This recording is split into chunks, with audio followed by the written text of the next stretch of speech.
Assalomu alaykum. Barchaga xayrli kun tilagan holda bugun siz bilan ochirim qilamiz aqlingizdagi inson haqida, ya'ni uning tuyg'ulari haqida, siz haqida nimalarni o'ylayapti, shuni ko'ramiz. Ikkita variant qilamiz. Bunisi birinchi variantimiz, bunisi esa ikkinchi variantimiz. Intuitsiyalaringizga tayangan holda bitta variant tanlang. Men esa birinchi variantdan boshlayman. Aqlingizdagi insonning tuyg'ulari va o'ylari siz haqingizda. Eng avvalo bu inson kim, shuni ko'ramiz. Uning energiyalari qanday? Ko'ramiz, kimning energiyasi tushmoqda.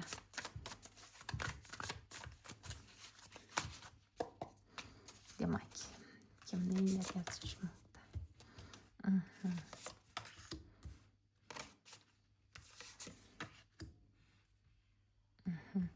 Juda ham ishini sevadigan inson, ko'proq vaqtini ishida o'tkazadigan inson, ya'ni nima desam ekan, anaqa odamlar bo'ladi-yu, lentya, hech qanaqa ish qilmaydigan, bekorchi emas.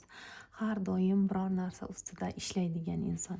Bundan tashqari, juda ham jahli tez, kutilmaganda qaror qabul qiladigan, hayotida ham birdaniga katta o'zgarishlar bo'ladigan inson, ya'ni tez o'zgarishlar bo'lib turadi va doim qanaqadir bir muammolarga boshini tiqib yuradigan inson.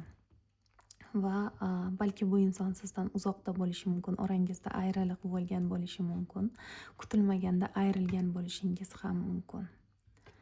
Va balki asosiy ishi yoki hayotda ko'proq u joydan bu joyga borib keladigan inson, yo'l bilan bog'liq, balki ishi yo'l bilan bog'liq bo'lishi mumkin, ammo bu barcha uchun emas. Demak, bu insonning sizga nisbatan tuyg'ulari va o'y-xayollari qanday?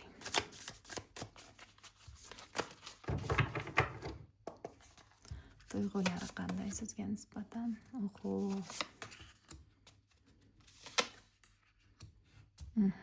Va o'ylari.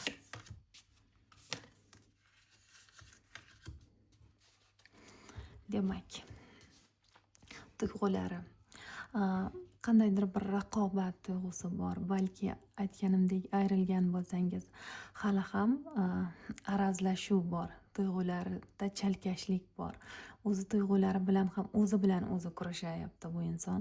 Sevaman yoki sevmayman, birga bo'lishim kerak yoki birga bo'lmasligim kerak. Boshqa inson bilan ham uni birga bo'lishini xohlamayman. Ammo o'zim ham bu inson bilan birga bo'lolmasligim mumkin va hokazo. Chalkash tuyg'ulari bor. Ammo doimo uni orzusidasiz. Chunki zvezda, ya'ni yulduz kartasi, balki ushalmas bir orzudek tuyulishingiz mumkin bu insonga. Ammo ko'nglida ko'ryapsizmi, 3ta qilish, ya'ni ko'ngli og'rigan, balki uchinchi insonlar sababli, uchinchi faktor sababli biroz xafaliklari bor sizga nisbatan tuyg'ularida. Va o'y-xayollari. Nima bo'lgan taqdirda ham kuchli bo'lishim kerak. Bundan tashqari sizni juda ham kuchli ayollarimiz kuzatayotgan bo'lsa, aqlingizdagi inson erkak kishi, ya'ni bu erkak aytyaptiki, juda ham kuchli ayol. Xohlagan insonini o'ziga bo'ysundira oladi. Balki nozik tabiati bilan qandaydir bir kuchi bor bu ayolni. Va o'z vaqtida ham kuchli, ham mehribon ayol, balki mehribon ona, mehribon rafiqa, juda ham bir ajoyib uy bekasi bo'lishingiz mumkin. Juda ham nozik tabiatli inson sifatida ko'radi. Ammo sizni ko'p xafa qilganini, qandaydir bir imkoniyatlar boy berilganini ham biladi va o'y-xayollari shu haqida. Demak, bu birinchi variantimiz edi. Ana endi ikkinchi variantimiz. Ikkinchi variant uchun kimning energiyalari tushmoqda? Ko'ramiz, aqlingizdagi inson kim?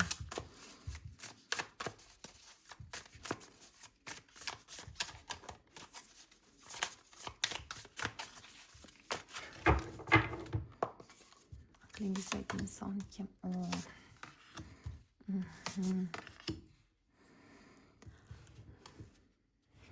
Balki bu sizning turmush o'rtog'ingiz bo'lishi mumkin, chunki oila kartasi. Bu yerda ham sevishganlar orangizda bir-biringizga nisbatan juda ham sevgi kuchli, tez qaror qabul qiladigan, juda ham hissiyotli inson, doim nimalarnidir yangiliklarga o'ch inson, hayotida doim yangiliklar bo'lishini xohlaydigan inson, yangitdan nimalarnidir boshlaydi, ehtirosi ham kuchli va so'z boyligi ham, gapga chechan inson. Yana bitta karta olaman. Qanday inson bu? Qanday ish boshlamasin doim g'alaba meniki bo'lishi kerak deydigan inson, boshqalar tomonidan tan olingan inson, balki atrofidagilarga qaraganda qandaydir bir o'zining kuchli tomonlarini ko'rsata oladigan inson. Demak, bu insonning sizga nisbatan tuyg'ulari va o'ylari qanday?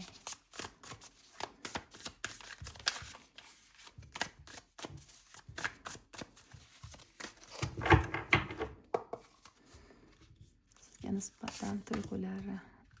Yana shu kartamiz tushdi.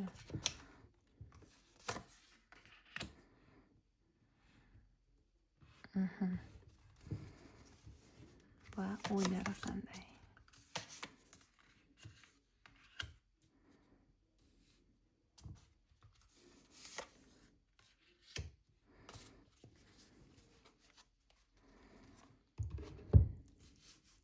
Tuyg'ulari, sizga nisbatan tuyg'ulariga qaraydigan bo'lsak, bu yerda tuyg'udan ko'ra ehtiros kuchliroq. Balki sizni ayol sifatida yoki erkaklar kuzatayotgan bo'lsa, erkak sifatida juda ham bir boshqacha qabul qiladi. Yangitdan balki siz bilan yana nimanidir boshlamoqchi, balki munosabatlaringizni yangi bir etapga chiqarmoqchi bo'lishi mumkin. Ammo biroz ikkilanishlardan, balki orangizda ozgina tortishuvlar bo'lib o'tgan bo'lishi mumkin va sizga qandaydir bir taklif bilan kelishni o'ylayapti bu inson. Qandaydir bir imkoniyat, taklif, balki sovg'a va hokazo. Balki ba'zilaringiz uchun sizni qandaydir bir imkoniyat sifatida ko'rishi mumkin bu inson.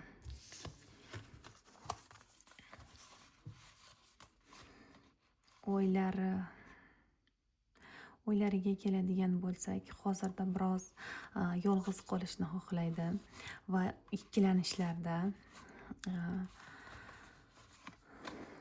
aytganimdek, yangidan nimalarnidir boshlamoqchi dedim-ku, nimagadir balki ikkilanishlariga yakun qo'yishni xohlaydi, chunki smert kartasi ikkilanishdan keyin kelmoqda. Ya'ni hamma narsani aniqlik kiritishni xohlaydi. Bu qanday yo'l bilan bo'lmasin, balki hayotda ostin ustun bo'lsa ham mayli, ammo nima bo'lganda ham aniq bir qarorga kelishim kerak, aniq bir qaror qabul qilishim lozim.